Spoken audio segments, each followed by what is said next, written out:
Hello and welcome to this week's edition of ELCAT News. I'm your host, Jen Carlos. The Town Council announced at a special meeting on Wednesday, August 21st, that Community Paradigm Associates of Plymouth has been selected to conduct a professional search for a permanent town manager.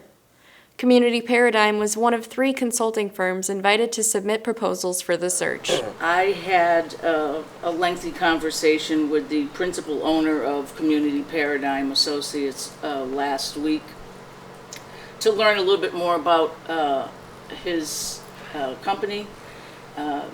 Just by way of background, they're a relatively new agency. They've been in business since 2012 or 13, 6 years or so.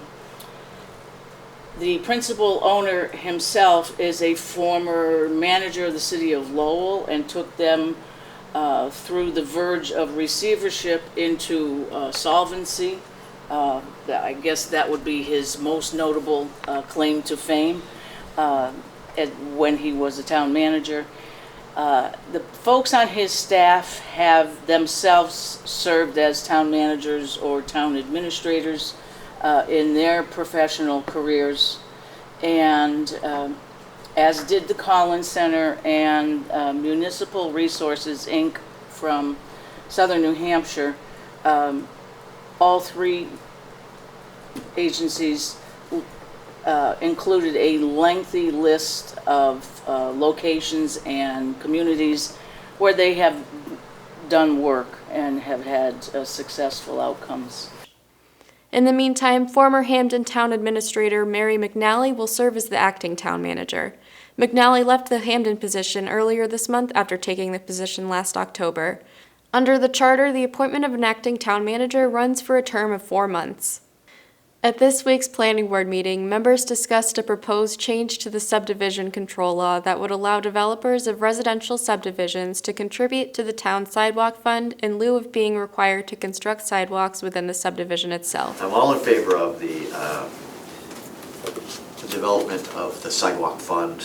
You know, you've heard me say I was on appropriations for 11 years and we put money aside every single year for the sidewalk fund, and it was never enough, and the cost of sidewalks have ballooned, and how much you can do for $1 million is nowhere near what you could do 10 years before.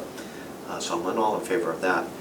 I'm really kind of on the fence on one side or both, because essentially what we're doing by that is every developer is going to come in, and now there's going to be the additional cost. Because essentially, if you, let's say you have 1,000 feet and you could use 500 on one side, you know, there's that cost, and now we're really doubling their sidewalk cost. On the other side, which is added expense to the people who are buying the lots and the development. Well, the other side of the coin is if the developer makes it more valuable. Yeah, I didn't mean to interrupt you, but the other side of the coin is the developer is paying for a sidewalk on both sides of the street, and rarely is that sidewalk going to get used on both sides of the street. I would rather have one side of the street, instead of putting the sidewalk in, use those funds, put them towards the sidewalk fund to be used in another part of town that will never get sidewalks because it's an older part of town that doesn't have a developer still involved with that area, that neighborhood. So as much as I like the feng shui and the convenience of having it on both sides of the street, absolutely and unequivocally I do. If we think we could use the money from the other side of the street to get sidewalks in another part of town where we don't have sidewalks, I'd like to think about that. The Planning Board and the DPW would both have to sign off on the approval. The board also continued a public hearing on development of a proposed bank and retail building on the corner of Shaker Road and Chestnut Street. Citing a letter raising concerns from Police Chief Jeff DeLessio about egress from the development onto Chestnut Street, representatives said they needed to go back to the drawing board before proceeding with the site plan approval process. He wants us to try to join the parcels to allow easier access throughout the 2. Unfortunately, one of our stormwater basins is right in the middle of it, and then this also would bring up some conservation matters as well. So we'll probably have to go to conservation before we can come back here to see if we can even do it, to get a waiver or something like that. We'll probably have to go to a subsurface solution. So we are working on it. We are trying to accommodate everyone's concerns and make sure this project works well for everybody. So just kind of wanted to come in and give a brief update. We are working on it. I know it's definitely been dragged out a little bit, but we want to make sure it's done correctly and to everyone's approval. Every 65 seconds, someone develops Alzheimer's and it cannot be prevented or cured. Take the first step, join thousands of walkers nationwide. The 2019 Walk to End Alzheimer's will kick off on Sunday, September 15th from 8:30 a.m. to 12:30 p.m. at Holyoke Community College. Among those walking will be a team from the Pleasant View Senior Center. Last month, volunteers made unique flowers to plant a very special garden in support of team members. To support the team or to register to walk yourself, call the Pleasant View Senior Center at 525-5436 or visit alzwalkmanh.org for details.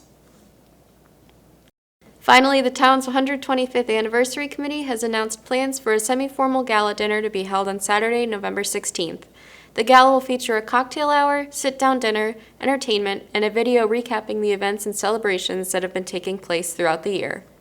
Tickets are $40 per person for the semi-formal event and will be available at the town manager's office and from committee members beginning September 1st.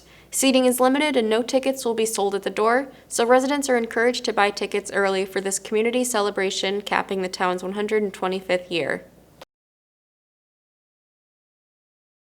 That's it for this week's edition of ELCAT News. I'm Jen Carlos. Thanks for watching. See you next time.